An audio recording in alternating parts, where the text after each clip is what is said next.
Hello student, good evening. Welcome to IBE institute. और कल मैंने आपको जियोलॉजिकल टाइम स्केल पढ़ाया और उस जियोलॉजिकल टाइम स्केल में मैंने आपको बताया, बेसिक चीजें बताई ताकि आप जो है फिजियोग्राफी ऑफ इंडिया को आसानी से समझ पाएं, ताकि आप फिजियोग्राफी ऑफ इंडिया को आसानी से समझ पाएं, आसानी से ऑब्जर्व कर पाएं। तो याद है आपको, हम पढ़ने जा रहे हैं फिजियोग्राफी ऑफ इंडिया। और इस फिजियोग्राफी ऑफ इंडिया को हमने 4 पार्ट में डिवाइड किया था, 4 पार्ट में डिवाइड किया था। पहला पार्ट हमारा था plateau of India, plateau of India. दूसरा पार्ट हमारा था northern mountain wall,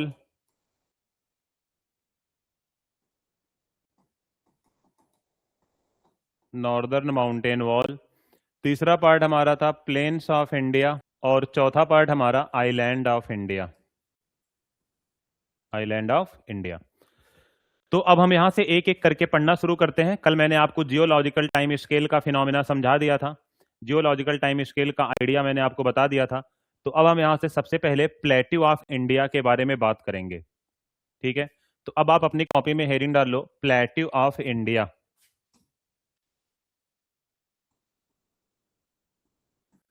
plateau of India. और ये प्लेट्यू ऑफ इंडिया को हम जो है 2 पार्ट में डिवाइड करेंगे, मेनली 2 पार्ट में हम डिवाइड करके पढ़ते हैं। सबसे पहला पार्ट जो हमारा होता है प्लेट्यू ऑफ इंडिया का, जिसे हम कहते हैं सेंट्रल हाईलैंड,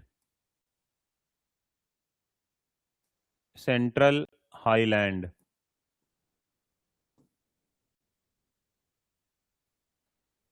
दूसरा पार्ट जो होता है जिसे हम कहते हैं पेनिनसुलर प्लेट्यू,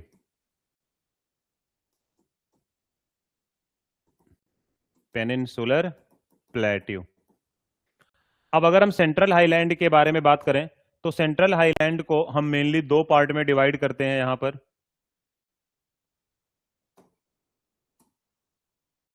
एक तो सेंट्रल हाईलैंड में हम अरावली रेंज के बारे में बात करते हैं, Aravalli range,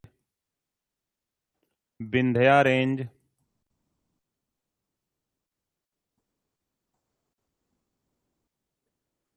Satpura range.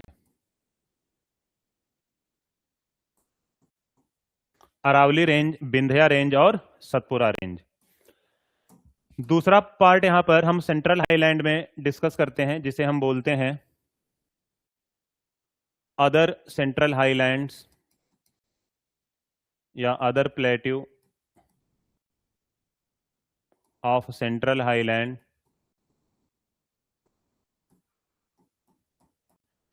Other plateau of central highland में आप देखोगे कुछ इंपॉर्टेंट चीजें आएंगी, जैसे हमारा Malwa plateau, Malwa plateau. Then हम यहां पर बात करते हैं बुंदेलखंड प्लेट्यू,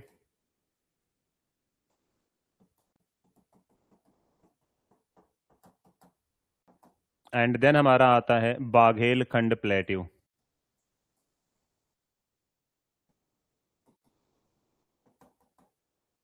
बुंदेलखंड प्लेट्यू और बाघेलखंड प्लेट्यू। तो इस तरह से आप देखोगे हमने प्लेट्यू ऑफ इंडिया को मेनली 2 पार्ट में डिवाइड किया। सेंट्रल हाईलैंड हमारा पहला पार्ट हुआ, दूसरा हमारा पेनिनसुलर प्लेट्यू। पहला हमारा सेंट्रल हाईलैंड,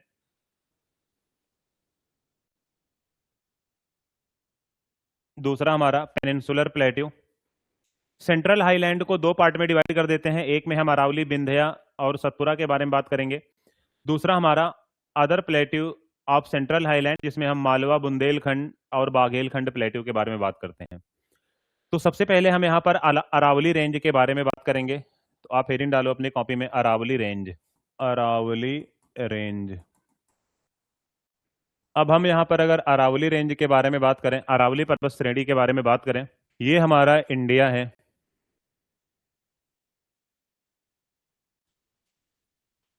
ये हमारा इंडिया है। और आप यहां देखोगे गुजरात से लेके दिल्ली तक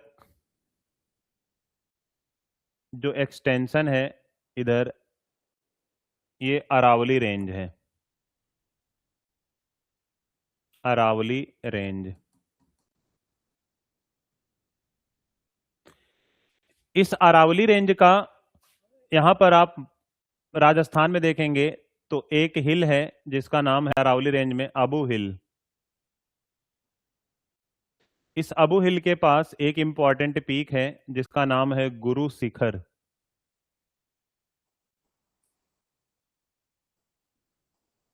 गुरु शिखर।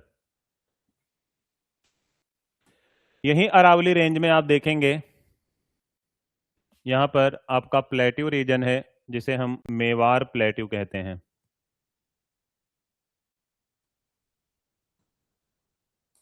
मेवार प्लेट्यू। तो कल ही मैंने आपको दिखाया था, बताया था, अरावली रेंज जो है pre Cambrian, Cambrian fold mountain है। प्री कैम्ब्रियन फोल्ड माउंटेन, याद है ना, प्री कैम्ब्रियन टाइम पे अरावली बना था। ये है oldest fold mountain of world.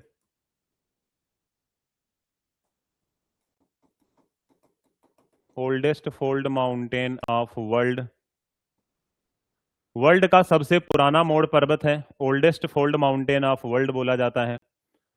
और आप जानते हो कि अगर ये ओल्डेस्ट फोल्ड माउंटेन है तो वेदरिंग और इरोजन यहां हुआ होगा। तो वेदरिंग और इरोजन से माउंटेन का जो पार्ट बच जाता है उसे हम रेलिक्ट माउंटेन या रेसिजुअल माउंटेन कहते हैं। तो due to weathering and erosion, weathering and erosion, the remnant of mountain is called, the remnant of mountain is called relict mountain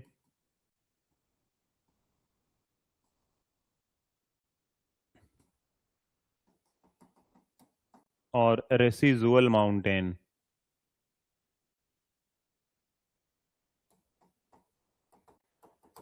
रेलिक्ट mountain और रेसिजुअल माउंटेन। और अरावली रेंज आप देखोगे, example of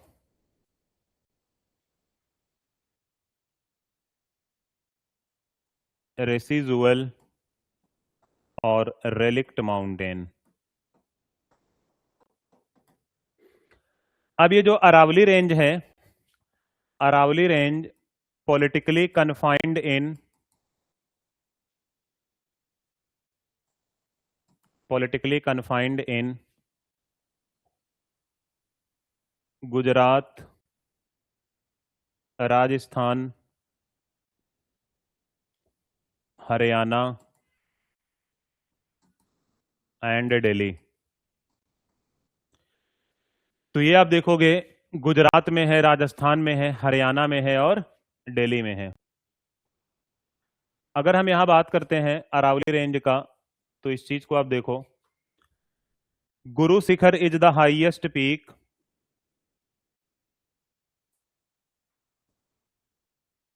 Guru Shikhar is the highest peak of Aravalli range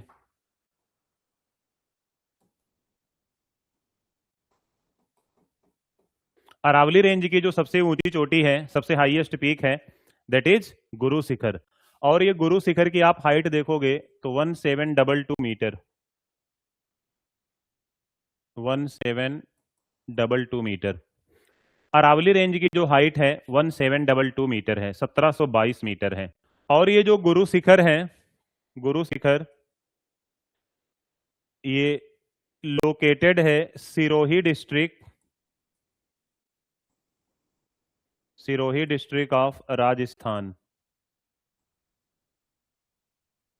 Rajasthan के सिरोही जिले में located है, Sirohi district of Rajasthan. ये Aravalli range है। अब इस Aravalli range, most of the part of Aravalli become plateau, Aravalli का जो अधिकांश भाग है प्लेट्यू बन चुका है। यहां पर आप देखोगे अरावली में मेवार प्लेट्यू है, तो ये अरावली, और इस अरावली के पास यहां पर मेवार प्लेट्यू, और इस मेवार प्लेट्यू से ध्यान देना एक रिवर निकलती है, इस रिवर का नाम है बनास रिवर, इस रिवर का नाम है बनास रिवर, और ये बनास रिवर आगे चलकर एक रिवर से मिलती हैं और इस रिवर का नाम है Chambal. The name of the river is Chambal.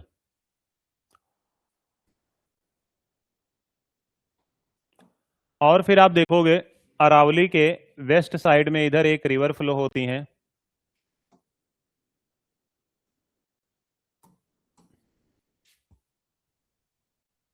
That river is Luni river.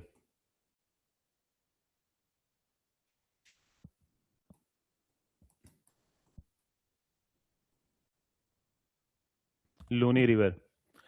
तो आप देखोगे अरावली जो है वाटर डिवाइड का काम करती है, तो ये जो अरावली है, Aravalli act as national water divide, Aravalli act as national water divide that segregate, that segregate अलग करती है, that segregate the flow of Luni river and Banas river. तो एक तरह से नेशनल वाटर डिवाइड का काम करती है, जो लूनी रिवर और बनास रिवर को अलग करती है। तो लूनी रिवर सिस्टम और बनास रिवर सिस्टम को अलग करती है, एक तरह से वाटर डिवाइड का काम कर रही है। अरावली रेंज में एक माउंटेन पास लोकेटेड है और इस माउंटेन पास का नाम है हल्दी घाटी पास।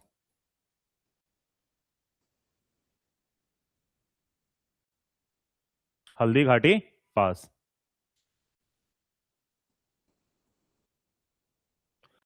तो ये Haldi Ghati pass, it is a mountain pass, mountain pass that connect,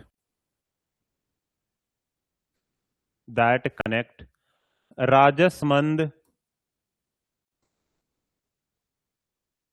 and Pali district,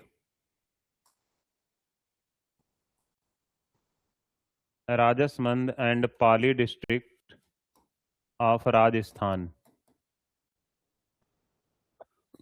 जो राजस्थान के राजसमंद और पाली डिस्ट्रिक्ट को कनेक्ट करते हैं। तो ये आपने देख लिया, हम जिसे अरावली रेंज और अरावली रेंज के बारे में आप सीख गए। अब आप अपनी कॉपी में हेडिंग डालेंगे Vindhya and Satpura range, Vindhya and Satpura range. तो आपको याद हो विंध्या और Satpura range pre Cambrian time के ही हैं, और जब ये बने थे तो फोल्ड माउंटेन थे, लेकिन अभी ये ब्लॉक माउंटेन के एग्जाम्पल हैं। तो Vindhya and Satpura range are the excellent example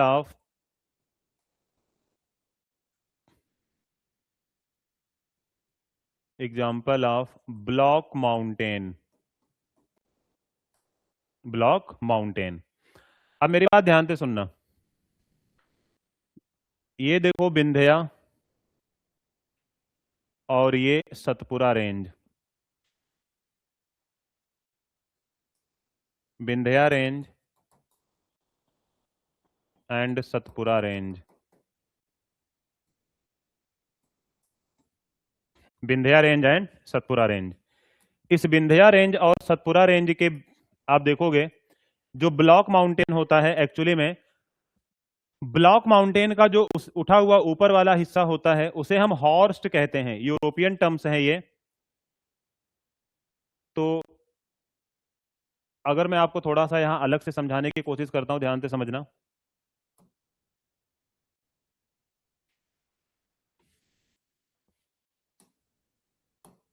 ये जो उठा हुआ हिस्सा होता है ब्लॉक माउंटेन का, इसको हम बोलते हैं हॉर्स्ट, यूरोपियन टर्म्स है। हॉर्स्ट का मतलब ब्लॉक माउंटेन होता है। ब्लॉक के रूप में होते हैं, ब्लॉक लाइक स्ट्रक्चर होता है, तो ब्लॉक माउंटेन। तो उड़ा हुआ हिस्सा आप देखोगे हॉर्स्ट कहलाता है, हॉर्स्ट। और उनके बीच में जो ये वैली होती है इसे हम ग्राबेन कहते हैं, ग्राबेन। ग्राबेन का मतलब होता है रिफ्ट वैली। यहां ग्राबेन का मतलब क्या है? रिफ्ट वैली है। तो अगर आप यहां विंध्या और सतपुरा को देखो तो विंध्या और सतपुरा हॉर्स्ट को रिप्रेजेंट करते हैं और उनके बीच में यहां पर ग्राबेन है, ग्राबेन यानी रिफ्ट वैली है। और इस रिफ्ट वैली से जो रिवर फ्लो होती हैं, तो इस रिफ्ट वैली में जो रिवर जा रही हैं नर्मदा रिवर है, Narmada river.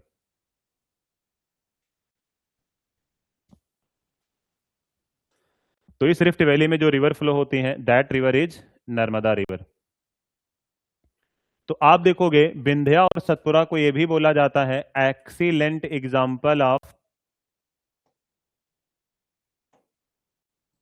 excellent example of horst and graben topography, horst and graben topography। और यहां आप देखोगे जो नर्मदा रिवर है, Narmada river, Narmada river flows in the rift valley, rift valley of Vindhya and Satpura, Satpura, hence known as Rift Valley River of India, hence known as Rift Valley River of India। तो आप Narmada river देखोगे flows in the rift valley of Vindhya and Satpura, hence known as rift valley river of India. तो विंध्या और सतपुरा के rift valley में बहती हैं, इसीलिए भारत की रिफ्ट वैली रिवर कहलाती हैं।